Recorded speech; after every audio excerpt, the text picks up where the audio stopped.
Tucked away beneath the cliffs just south of Land's End, Nanjizal is one of West Cornwall's most remote and best known secret coves. Its rugged beauty and secluded setting give it a character and beauty rarely matched on the Cornish coast.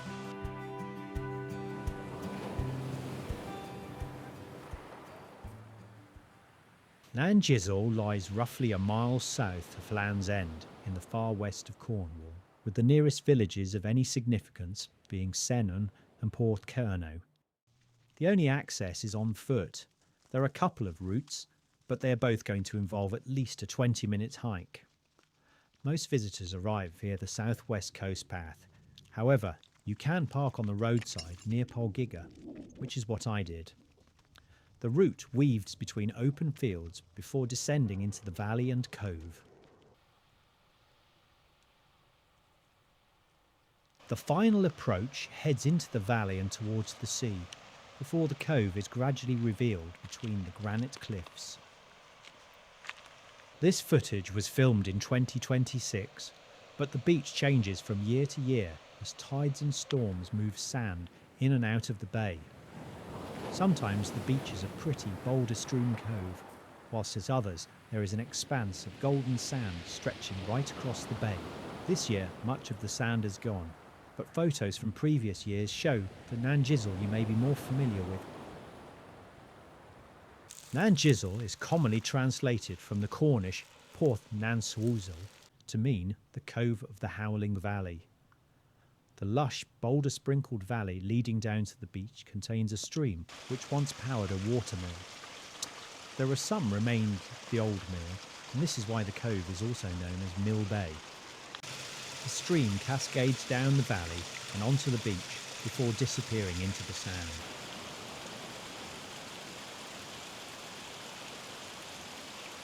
Granite cliffs rise steeply on either side, enclosing the bay, while rocks, pools and patches of sand cover much of the shore.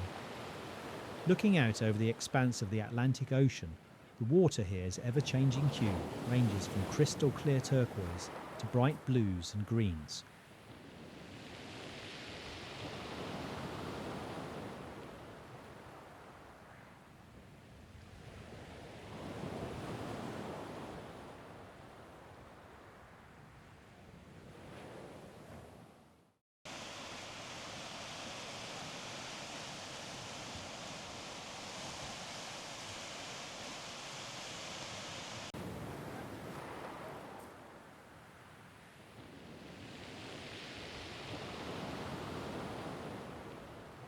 The final descent is by a set of steep wooden steps.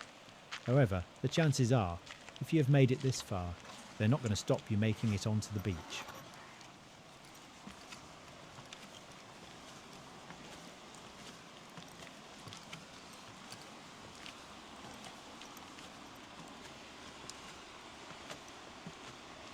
There are no facilities or lifeguards at Nanjizal, which is part of the beach's pristine appeal. Travel light, bring only what you need, and leave nothing behind.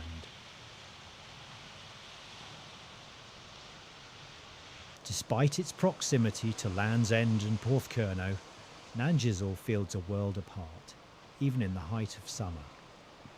Its lack of road access keeps visitors' numbers low, allowing more adventurous visitors to enjoy the clear water, steep cliffs and rugged headlands without the crowds.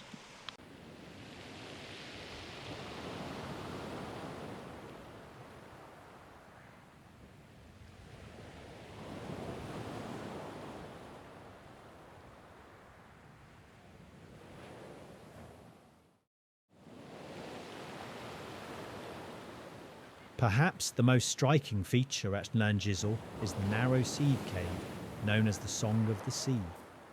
Over the millennia, the sea has worn a tall, narrow passage through the rock, creating a dramatic window towards the open water. Commonly described as a cave, it is actually a sea-cut cleft or zorn. The original Cornish name of this tall rock archway is a little less pretty, Zorn Pig, meaning pointed chasm. Its appearance changes with the tide and sea conditions. At quieter states of tide, Emerald pools form among the rocks, while rough weather sends waves crashing through the opening. On calm days, it's usually safe to swim in the pools, whatever the tide. The rocks here can be wet and uneven, and waves will reach further in than expected. It is important to check the tide and avoid entering the cave when conditions are unsettled.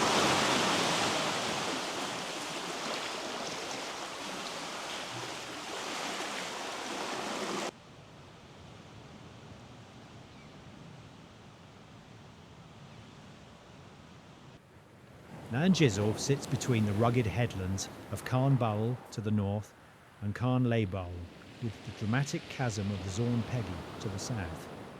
The cliffs are also home to a distinctive rock formation known as the Diamond Horse. Together, the cliffs and narrow valley create a landscape that feels far wilder and remote than its location might suggest. Nanjizal may not always look like the sandy beach shown on social media, but that change in character is part of the place. It remains one of the most unusual and rewarding coastal stops near Land's End. Thanks for watching. Feel free to like and subscribe.